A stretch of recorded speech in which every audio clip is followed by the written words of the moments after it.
Hey there, all you manga maniacs and comic collectors out there. My name is Jane. Recently visited my friend Mike Moon at Turbines to Speed in beautiful Hillsborough, North Carolina, where I was generously given a large collection of anime magazines. So you'll get to see my live reaction to that, and then me and Mike shoot the breeze and wander around the store. I ask him a bunch of questions, and he's more than happy to answer. So I hope you enjoy the video. Because this is nuts. You want to put these with them, or? Well, I'll get them. I got photos, okay. But these packs are tight. Now this is Mecha Press. Oh my god. I see the front of this. And VMAX. Oh my god. Ooh. That is so cool. Oops. There's a lot of like Victory Gundam stuff in this era of magazines you have, so it's a big deal. From Baycon, Whoa. 88, 89, and this is like it goes in the anime that they were showing. Oh my god, that's Appleseed. Oh my god, that is so cool. I've never seen this exact image, I don't think. Oh. I really like Appleseed. I have the I have it on Blu-ray, the OVA. It's pretty cool. All right. I see these are new types over here. Yeah, there's some new types. About from when do you think? Do we know? Some of these are in awful shape. That's okay. And so and I'm like, I have put out boxes of magazines that were, I said, you know what, they're probably incomplete. There might be missing posters or inserts. I could just sell them like they're $1 as is each or whatever. But I can't believe that. Right, here we go. There's the Animag box. Oh my god. Animag. There's Nadia. Sweet. And did you watch Nadia? Oh, I love Nadia. I liked it too. Yep. I've heard of this. I think this is an OVA of some kind. Oh yeah. Okay, so I'm gonna set that now. Okay, next.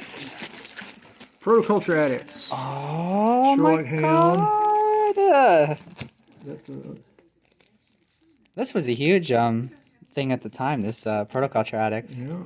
I found out kind of recently. They went on for like till like the end of the 2000s, I think. Yeah.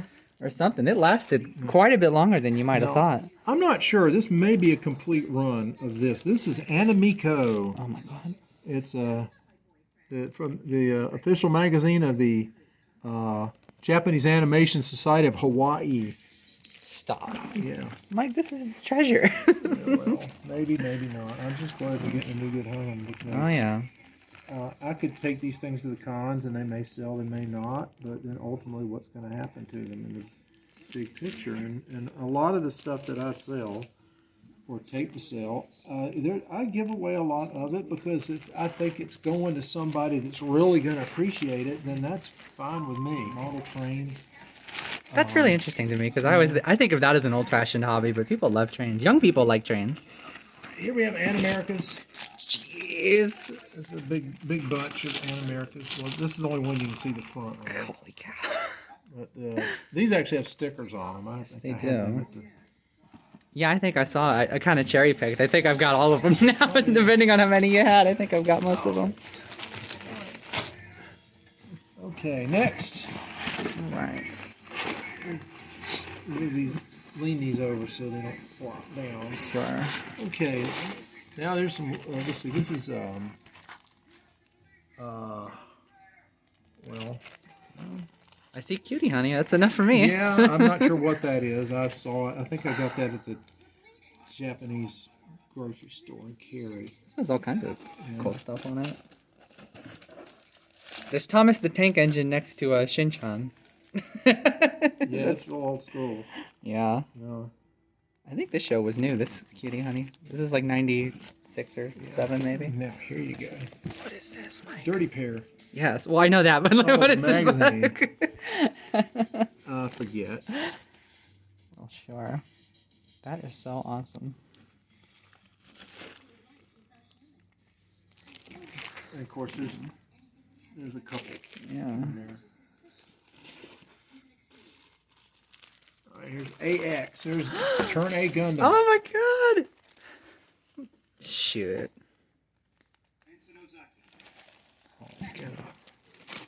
stand up. Yeah, please do. My knee. I didn't mean to work you so hard. I'm having a ball. I am too. This is like super Christmas. Yeah. Goodness, there's a couple spines in here. Yeah. Oh, there's a. This must be 99 or. This must be 99, I guess, if Turnay's on the cover. Maybe 2000.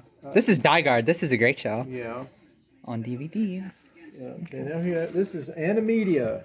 Okay. And there's like, I guess it's like 3 or 4 issues in there. That's great. So I don't know what the other issues have. I'll find out. Yeah. I'll look through. Very cool. Very cool. All right. Here, I'll grab a little step. Now You're working too hard. Are probably incomplete and probably missing inserts and posters and stuff, and some of them are in This is horrible New Type shape. USA. Yeah. Well, there's some. Let's go over here. There's Gundam Scene.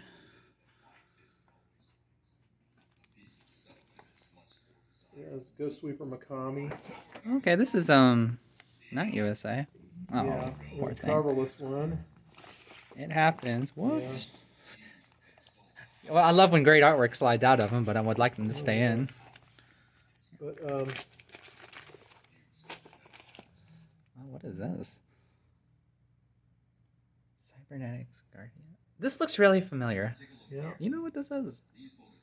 Oh, Whatever show this I might used be. to. I'm sure you wore out a tape or two. Yeah.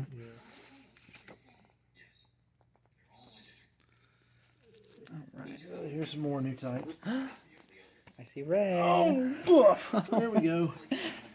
So cool. Wow. This is great. There's a free DVD for Sayuki. Yeah, but it may not be in. I counted that. Sabo 009. I saw that when I was young. They showed it on Yeah. well, like the 2000s version. They showed it on Toonami. Yeah. And it was a really mature like show. I was like really taken back when I was a kid. I was like, whoa, this is like really serious. Like this has a lot of like, ooh. Yeah, the old one. Yeah, that was. I mean, Yeah. The people died in it. Oh yeah, it was heavy Sakura stuff. Wars. Yeah. This has remained popular with Yeah. people. I think they did a new one. Nuku Nuku. Oh wow. Cool. You're giving this stuff away for $1, let alone me. Cool. I think that's what I paid for them when I got them. Maybe. Oh wow, what is this? Shell bullet. Shell bullet. I guess these it won't take me as long to read considering Yeah. I can't read Japanese. Okay, this one. Now we got this final bag here of Animage. All right, I Yes, see. I love Animage. This is Oshinoko. Yeah. Wow. Cool. And of course, I don't know what the others are in it. Yeah. But they're yours now. Mine to look over and treasure. Yeah. You ever worry someone's gonna come through and just try to flip these for like $2 or something? Like, does that ever worry you, or do you not think about it after you get rid of them? If I give something away or sell something, it's no longer my property. You're right. You're right. And so what people do with it, if they keep it, if they give it away, if it gets thrown away, well, that would be sad. But It would. I mean, you're perfectly welcome if you want to flip them at some point. Oh, I'm not like that. You might eventually say, "Boy, I sure need some money." I hope that doesn't happen. But, I hope not either. But Right. so I'm gonna turn the box like this. That way they'll stack. Okay. Let's put them back off camera. Whoops. Ah. This is really cool. I don't know whose idea it was to have like this sort of off-white like cream color. Yeah. It just looks so damn good. It looks great in the show. It looks great in this.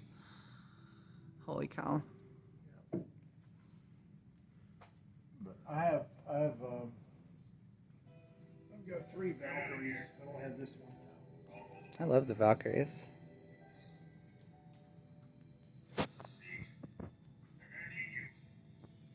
This is so great. Oh, there's Green Lantern. Hard traveling heroes. There's Harley Quinn. What did you think of that, making up a new character for Batman on the animated series? I thought it was brilliant. She is brilliant. Clearly, how she became such a huge hit.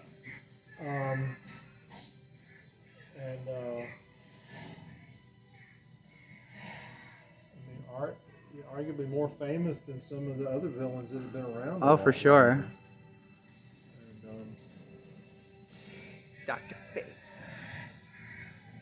I don't know too much about Dr. Fate, but what a great looking character. Especially for it's designed in like what, the 30s or like 1940 maybe? Yeah. What a cool looking character. Yeah. I mean, still to this day. You can't really go too wrong with like a wizard type character.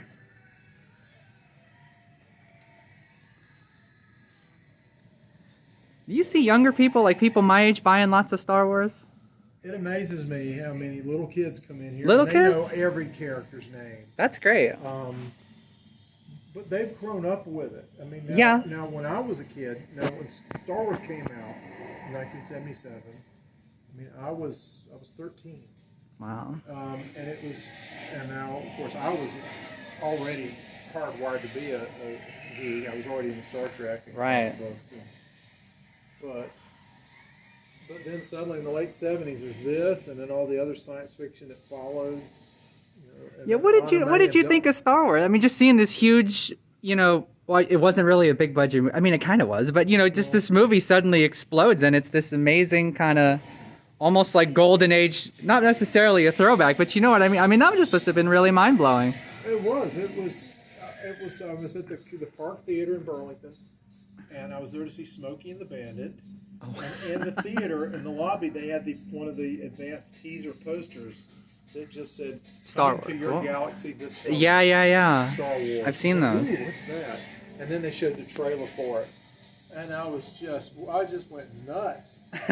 Oh my God. There's stories of people just like hoopering and hollering, they couldn't control themselves. I mean, it was just, wow. I mean. And it made the local newspaper, the lines that lined up for it. And I watched it on opening day. I sat there twice because they didn't clear the theater. Right. So, and then, Mom and Dad, they came and picked me up. Something I heard was, maybe you can verify this, so it might be a local thing. I heard that a lot of theaters just played Star Wars for 3 years up until Empire came out. They just never got rid of it. Maybe some did. I mean, all across the country, you've got theaters that are, they're just second-run theaters, or they're like matinees and stuff. Theaters that just show whatever they want to show. They might just show old movies or whatever. So I don't doubt it that could have happened, but it was still playing in theaters over a year. I believe that. It may not have been the same theater, but it was, you could go see it if you wanted somewhere. And but yeah, and then Star Wars, and then suddenly you get Doctor Who, and you get anime and stuff being shown here on TV, and Dungeons and Dragons, and that's me. Video games at the time, and it was like. Oh my God! It was just inconceivable. I'm in escapist heaven. You like the prequels, Mike? I like. They're a mixed bag for me. There's things I like about them, and things I don't. Same here, pretty much. But Lucas was really smart. I mean, for a lot of people, that's their Star Wars. That's what they saw, and Lucas was being told by people around him how, man, this Jar Jar thing, this isn't going to work out. And he's like, it's going to work.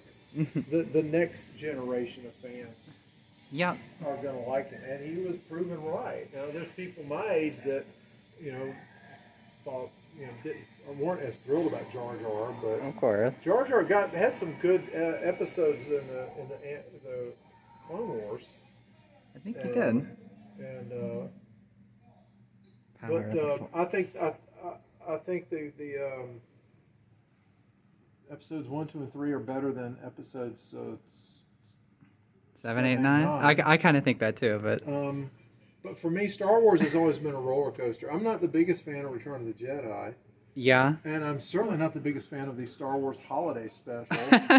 And Lucas, that's all on Lucas. Yes, it But is. at the time, they didn't. They wanted something. They worried people were going to forget about it. So Which seems bizarre today, but at the time. So they did the Star Wars, the Donnie and Marie show did their Star Wars skit, and they had costumes and stuff on loan. I've never seen that. Oh, it's on YouTube. I'll find it. Yeah, but I like the radio shows they did. Oh yeah. And then of course we get the special editions. And I thought some of the effects were clearly better, and they cleaned up some that I thought needed improvement. But there were some of the story changes I didn't like. Yeah. But then episodes 1, 2, and 3, I mean, we're in a whole new era of filmmaking, and he's able to film everything he's got in mind. Not really make the compromises that he had to for the first movie.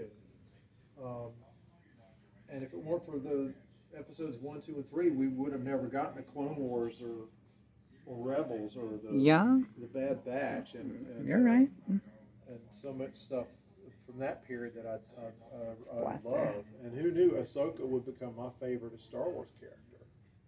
That makes me happy. Sorry, to I'm hear. giving you a much longer-winded answer. Than No, I love all the long way. That's why I ask you about all this stuff. I'm just like, well, what did you think? Sometimes there's not a lot of first-hand accounts of what somebody or people thought back then. Sometimes you can see newspaper clips and. What was your first?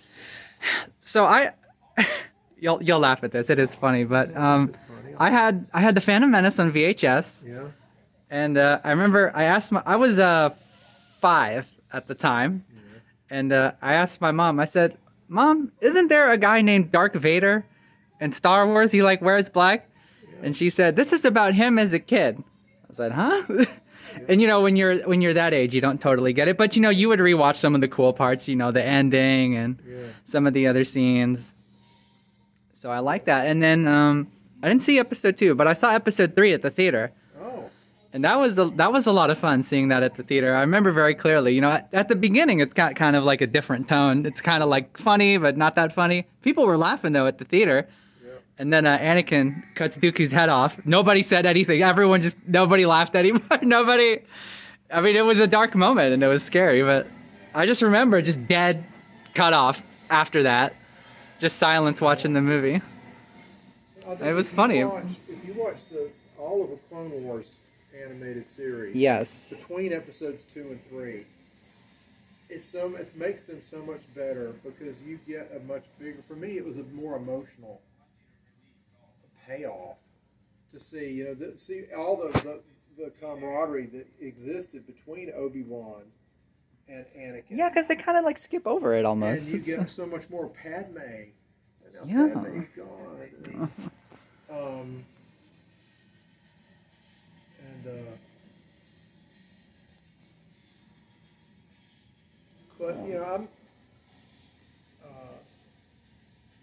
But there were things from the old days, from the 80's. You had the Ewok movies and the cartoon and the droids, and I wasn't a big fan of the cartoons, but I thought that the Ewok movies were okay because they're aimed at younger people than me. But then the episodes 7, 8, 9. I'll just say I don't like them as much as Rogue One. I hear that from a lot of my friends. But there's a lot of the TV shows they've done, especially Mandalorian and Ahsoka and Andor. Oh my God! Oh, people freaked out over Andor in a good way. Yeah, it's great. I'm kind of casual about it. I haven't watched any of the TV shows past what was on TV at the time, Genndy Tartakovsky's Clone Wars. I loved that. Yeah. 3D Clone Wars. I've seen a little bit of it, not the whole thing. But like Ahsoka, when she first shows up, she's kind of like Anakin. As a kid, she's kind of annoying. But the character develops. Cool. And you see the development of all these characters that they can do in a TV series. Yeah, that's what's great about long form stuff. Yeah. Oh, cool. George of the Jungle. Yeah. This must be like a 90's toy or something. Yeah, because it's got pictures from the movie on the side. Oh, okay. Brendan Fraser. Uh-huh. They showed that movie all the time on TV when I was a kid. Yeah. I kind of want to see it again. What are these cards here, Mike? These are from like 1977. These are like just cards, like you would. Oh, they're greeting cards. Happy birthday, or That's a lot of them. get well soon. So yeah. Get well soon from Obi-Wan, who passed away in the film. Yeah. So sorry. Sorry, I haven't written. They're not Tatooine. There's one with Vader, I think. Oh, I bet that's funny. Let's see. Father's Day. Yeah. Well, not at that time. Don't play games with me. Oh, that's funny. Right. But yeah, it's just something that James happened upon, and yeah, this is the table here, and shelves here is kind of the stuff that's not really toys. Miscellaneous items. Yeah. Is this like a sticker, I guess? I have no idea. I don't know. It seems like it's a paper stand. I'm not sure. Maybe it's a. I like the character. Jay Ward did all the commercials for Captain Crunch early on. Yeah, and the character designs are gorgeous. Yeah. And nobody ever talks about it because I like Rocky and Bullwinkle and all that other stuff they did. George of the Jungle, that was them too, I think. The cartoon. Their art style was just wonderful. Is that an early Deathstroke maybe, or just kind of a random type? That's early. That is early. I don't know if I don't think it's first appearance, No. but it's early Deathstroke. I like that Wolverine. That cover is just so cool. Oh yeah. I started reading that series kind of recently. Mm-hmm. I'm still kind of in the beginning arc. It kind of goes on a while, but I never really read his own solo series. I read the first mini-series they did. yeah. But at that point, I was starting to lose interest in X-Men. It was getting so big at that time. Yeah. And, As far as how many books you could read and how many characters there were. Yeah, but it was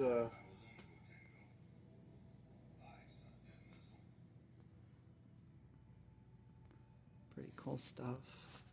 And then it was in the mid '80s. I wound up selling off half of my collection because I was back in college and I needed the money.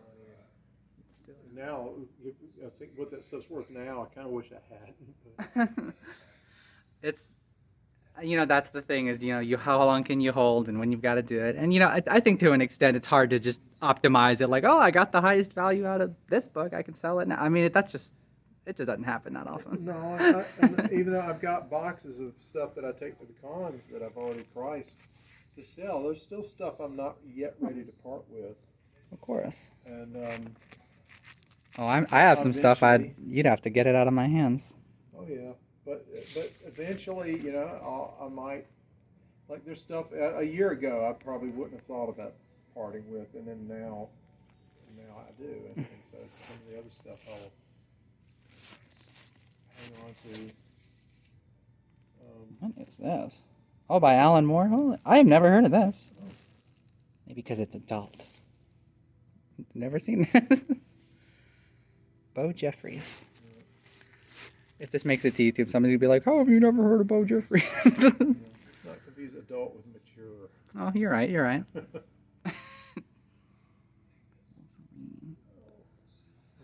When you were, let's just say it's the 60s. Yeah. What was your, I've got to have this comic every month? What was your Comic book? Yeah, comic book. What was one you just had to have every single time? I was not, at that age, I was,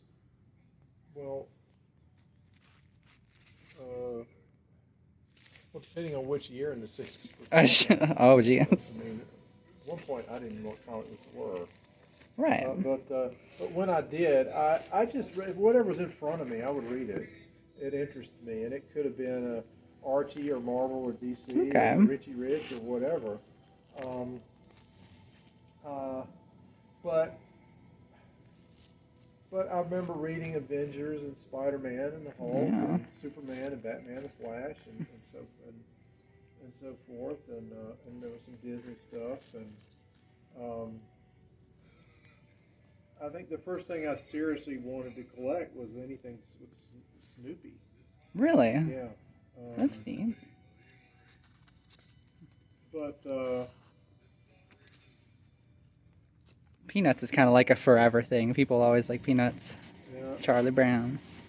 But I was a big fan of the Batman TV show and Star Trek and other stuff in the 60s, and And I think it was in the early 70s, though, was when I started seriously wanting more of this or that comic book, or this or that character, or this or that artist or writer. And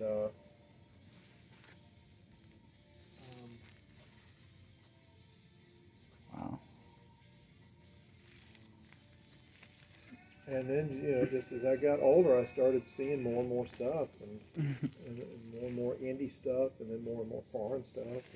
And One thing leads to another. Yeah. For me, it was the first thing was, Amazing Spider-Man, if you could get him. Yeah. And I remember, it was that same day, I think, like 2003, like the first time I went to a comic store. So, at that time, the Ang Lee Hulk movie had just come out. Oh, yeah. Just a year after the Tobey Maguire Spider-Man movie. Mm-hmm. And I asked the guy at the store, I'm there at the counter, I'm like, do you have comics where Spider-Man and the Hulk are together? Because that would be the coolest thing ever. Yeah. And he handed me a few. He handed me, it was like Ultimate Spider-Man and Ultimate Hulk, which I still have. And he handed me, I found out later, it's the last Todd McFarlane Amazing cover, but he's, beaten up on the Gray Hulk. Oh, yeah. He was like, here you go. And I was like, oh, wow, this is cool. I had this big one of the Treasury size issues. It was, I think, the first Spider-Man one they did, and it reprinted the first time Spidey met the Hulk. Ooh. And the Green Goblin was involved, and then Spidey is they're fighting out in the desert, and there's this cave, and then they wind up, they're bothering the Hulk, who's just there trying to be left alone. And then the Hulk comes out and roaring, is like, why do you humans hound me or whatever? And Spidey's like, brother, I don't even want to be on the same planet with you. You go back and read the Hulk. He's very early on. He's very antisocial. Yeah. Which I really like that. And, for me, I like when the Hulk is really, really dramatic. Bruce Banner can't be around anybody. His life is so tough. I don't like it as much when he's kind of got the Hulk under control. Yeah. But, if you want to do crossovers and put him on the Avengers and stuff, you kind of got to do it. So I don't hate it or anything, but like really dramatic Hulk, because that movie, that was, I think, the first time I had seen the Hulk was that film. If you watch that movie, I was 8 years old. That was a scary, like, weird movie. Yeah. With Eric Bana and whoever played Bruce Banner's dad, David Banner. I mean, it was a freaky, weird movie. And I like that about it.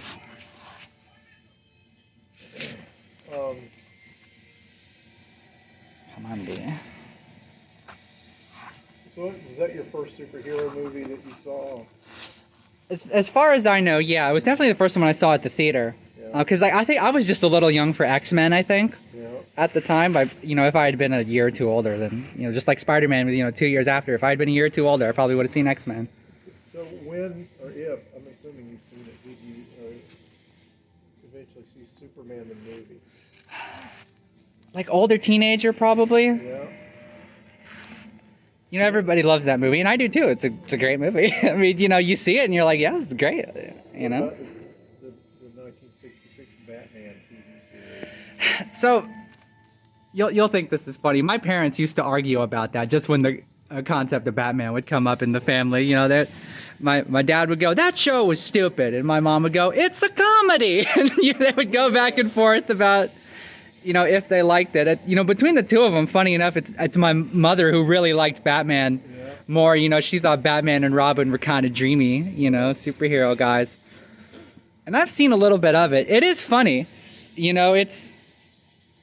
I don't know if you would have said it at the time, but it is kind of tongue-in-cheek, not in a mocking way. Well, but it's just, it's campy. It's campy, I think of it as a sitcom. Right. And I liked it. It was fun. It had the villains. It had the fights. It had the Batmobile. In color? Batmobile in color. This is cool. Yeah. And that was the first celebrity I met was Burt Ward, who was at a shopping center in Burlington. No kidding. And it was an ocean of people on that huge parking lot. And he was in his Robin costume. Oh my God. Hope I don't get copyright claimed on Godzilla, but it'll be fine. And I even asked him, I said, where's Batman? He said, oh, he's off with Catwoman tonight.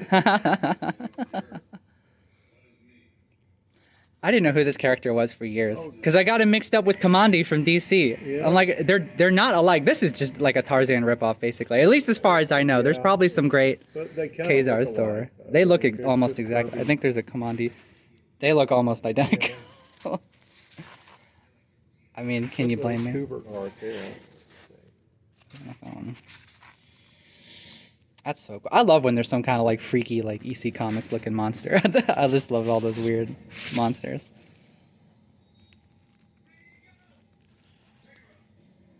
Did you see the movie Morbius? No. Me neither. I thought that whole idea was weird. Doing all these like side characters who are Spider-Man adjacent, but like barely. Well, I'm not opposed to it. I just No. want it to be done well. And I just had a feeling that I wasn't going to enjoy him. So I didn't see Khazar. I didn't see Morbius. I didn't see Madam Web. Yeah, me neither. I still haven't seen the Venom movies, but people like them. I love the Venom movies. I haven't seen the third one yet. Ooh, New Mutants. I didn't see the third one. I thought the first one. You know, when I don't like all the modern superhero movies. I mean, some are good, some are just like okay. But that's kind of what bugs me is like most of them are just okay. You know, they have kind of like thin storylines, kind of like similar characters, the Marvel ones. Well, you know, growing up and seeing what the superheroes on TV in the 70s and in the 80s, you know, sometimes I would have loved to have settled for okay. Oh, of course. Some of them weren't. Some were better than others, but there were some that I didn't think were great. I'm a little spoiled for choice, I guess you could say. You know, if you don't like something, you don't like something. Yeah. My big issue was with why couldn't they have been more like the comic books? Yeah, I hear that a lot from the Hulk or Wonder Woman or they. Planet of the Vampires.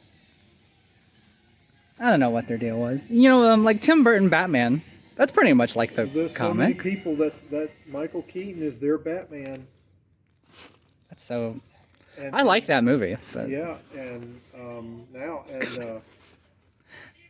I guess if I had to pick my Batman, it would be Kevin Conroy. Really? Yeah. I don't know if I could pick out. I like that. Yeah, I mean, yeah, I would say Kevin Conroy too. I mean, pretty much. It's not a whole lot of question. You're like James Bond or the Doctor, wonderful chap. To quote the reader, wonderful chaps. All of them. Well, no, they're not all chaps now.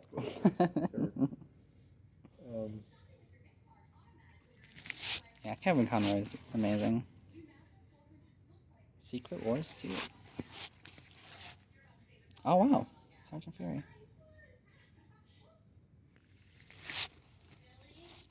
You know, I'm not as big on conditions sometimes. If I see a cool book that's like brown on the spine and like a little chewed off here, I'm like, oh, well, you know, it's like pretty much. Yes, it does.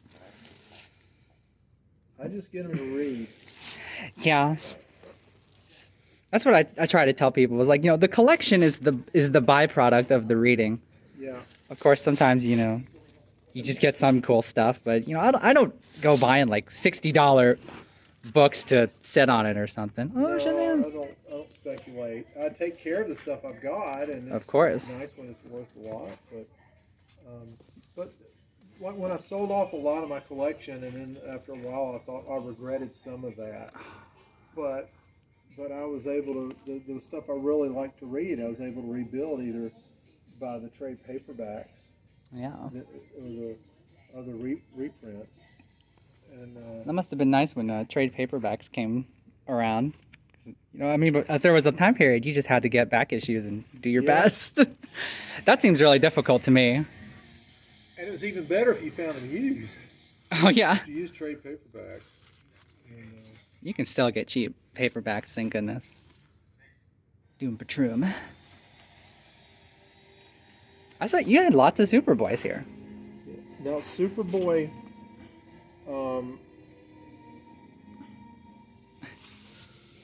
Well, more specifically, the Legion of Superheroes. That is one of my all-time favorite comics. Really? Especially DC, and that for me. It started in the very early '70s, and later I went back to find some of the earlier reprints of the earlier stuff that they were in. Oh, that's a good one. That's so cool. You never know what's going to be on the cover of like an early Superboy or Action Con. It's just all the weirdest stuff. But this is that period because, and I'll show you one. Let me see if I can find it. Yeah. This issue here with Timberwolf. This is really when the Legion kind of took over the book. Okay. Because it was a backup story in Superboy, and then it became Superboy and the Legion, and then eventually just became the Legion. But because, but this artist, Dave Cockrum, Yes. he is one of my probably 3 favorite American comic book artists. He's great. Yeah. And, but yeah, that's Neil Adams would be another. And of course, over the years, I've seen more and more, and there's just so many other great artists that have come along. It's incredible. Since then, and then I probably spend more on manga nowadays than I do on. Yeah. It's kind of easy to do that because, like, volumes are so cheap.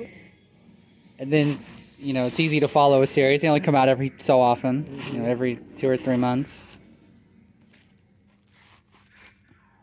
I wonder if I'd see Beta Ray Bill in here somewhere. I think not. He's a cool character. I always joke with people, like, Thor, like, sort of, not unpopular, but, like, if Thor is, like, their absolute favorite, there's, like, something different about him. Not in a mean way, but, there are some people who are just Thor people. They think he's the best. I think you say that about any character. Yes, everybody is somebody's favorite, which is how it should be. That's in a nice way, but...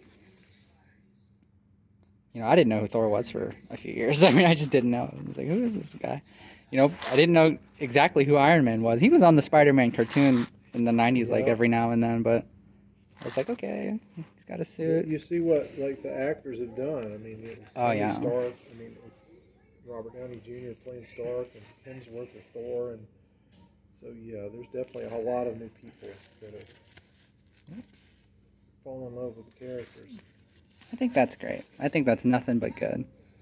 I hate when people get snobby about it. They're like, oh, you only like that because of the movie. It's like, well, they like it. What's the difference? I think there's any reason's good. You can be for whether it's a movie or music or your favorite whatever. Yeah. You could like it because it's sentimental reasons or because you think it's the best story or right. Or whatever. Oh wow, this is cool. It's so funny. There's so many comics where Batman and Superman are together, like this whole series are close, but I'm still like, wow, that's cool. It still seems like cool to me.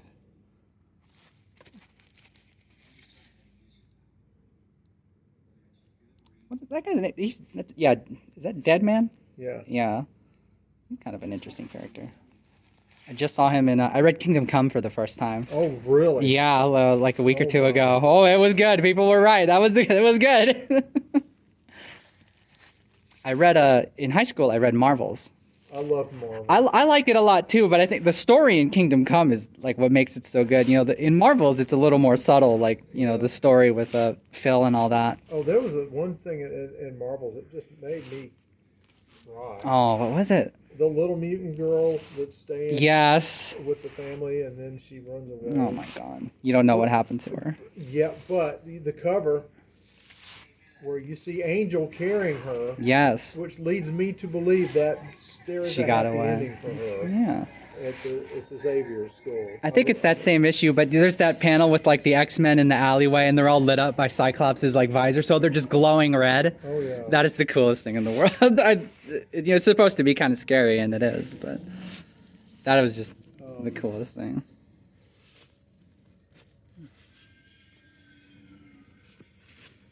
I was always kind of on and off with X-Men. When I was younger, I read, they did those black and white like reprint volumes, and that's how I read a lot of the X-Men of that time. It starts with like Giant Size X-Men 1, and then it goes back whatever number it is. Oh yeah. It goes through everything, and so sometimes when I see them in color, I like don't even recognize them, which really sucks. Yeah. But well, see, as a kid, There it is. I'd read some of the original X-Men stories from the late 60s. Yeah. And then it was off my radar for a while. And I remember it was in the summer of 1981 when I'm in a lecture, and I'm just sitting there doodling in a sketchbook instead of paying attention. And the guy next to me, and I was drawing some superheroes. And he said, "Hey, draw the X-Men." So I started drawing the old X-Men. Right, the old He X-Men. says, "No, draw the new X-Men." I said, "What do you mean new X-Men?" What new X-Men? Like, and he starts listing them. He said, "Wolverine." I said, "Wait, that name sounds familiar." Because I had read the Hulk. You know, No way, that's how you knew him? Yeah, I knew him from the Hulk. Oh my God, Mike. And so he actually loaned me the issue after Jean. Sorry, I was about to spoil something. Oh, I've read that story. After Jean Grey died, Yeah, at yeah. the grave, and Cyclops is remembering their whole history. And he said, "This will tell you everything you need to know up to this point." And that's what got me hooked. And I went out and bought the current issue, which was X-Men 150. And from that point, I was manic, looking for back issues, and I started buying up back issues, and got back to like issue 12, I think. Oh wow.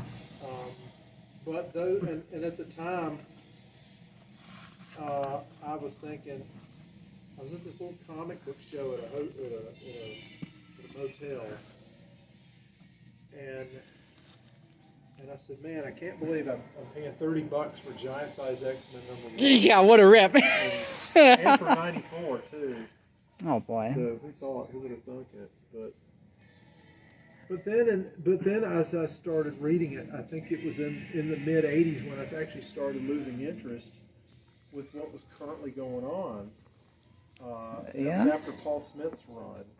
Paul Smith. I don't think I even know Paul Smith. Oh, I love Paul Smith's artwork. Hey, it's Red Sonja. Well, the new X-Men, you had Dave Cockrum, and then you had Byrne, and then Yes, Cockrum yes. was back, and then Smith, and after Smith was Romita Jr. And there were other artists here and there that did some good stuff, but Looked at that already. Yeah, it's just the X-Men story. I read something recently. It was somebody's recollection of this is like 1960, like 6 or 7. yeah. It says, "I was horrified to find out that Amazing Spider-Man #1s were being sold for $10. Oh. You know, it's just unbelievable at the time. But, you know, you think now, and it's like crazy.